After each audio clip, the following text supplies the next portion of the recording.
На окраине Чикаго, в старой кофейне у станции метро, день начинался как обычно. Метро гремело по рельсам, улицы были полны машин и людей, бегущих на смены. Внутри пластиковые столы, жирный запах тостов и кофе, и девушка по имени Джейн, официантка с привычно собранными волосами и отточенными движениями. Она была здесь с рассвета. Не улыбалась не потому что груба, а потому что устала.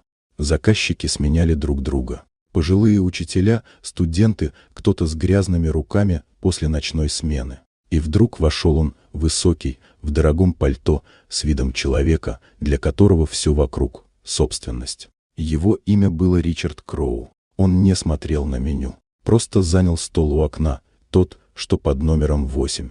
Сначала все шло по шаблону. Заказ, недовольство, жалоба на холодный кофе. Джейн спокойно принесла новый. Но мужчина продолжил. Его слова были не о напитке. Он говорил о ней, как о мебели, как о собственности. Говорил так, будто знал цену всему и каждому, в том числе и ей. Когда он произнес «Я владею такими, как ты», в кафе повисла тишина. Джейн не повысила голос, не сказала ни слова. Она просто шагнула вперед и нанесла удар, точный, быстрый, оточенный не годами тренировок, а годами молчания. Челюсть Ричарда резко сместилась вбок, его тело рухнуло, чашка полетела на пол. Посетители замерли. Кто-то уже снимал, кто-то встал, а Джейн стояла, ровная и спокойная. Это был не протест, это был предел.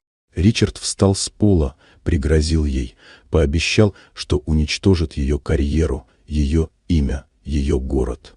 Но на этот раз его никто не слушал. Он ушел под крики, что видео уже в сети.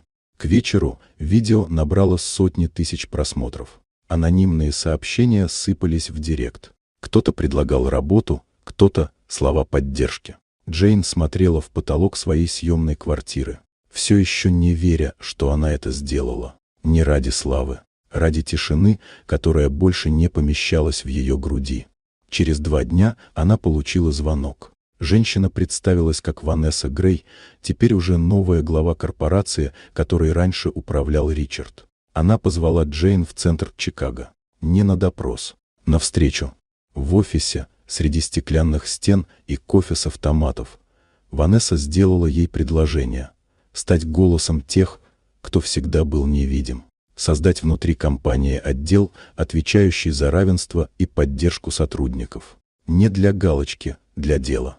Джейн долго не отвечала. Она не была активисткой, не считала себя героиней, но знала, если кто-то уже услышал ее удар, значит, кто-то другой сможет сказать вслух свое «достаточно».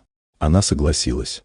Теперь каждое утро она приходила в офис на 31-м этаже, без униформы, без ярлыков, просто как Джейн Кертис, директор по вопросам равенства. Не все шло гладко. Ее проверяли, сомневались, обсуждали, но слушали.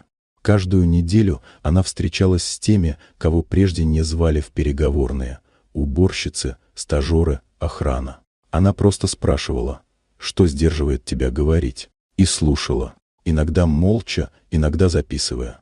Она не стала символом, она просто осталась человеком, который однажды не испугался выбрать себя.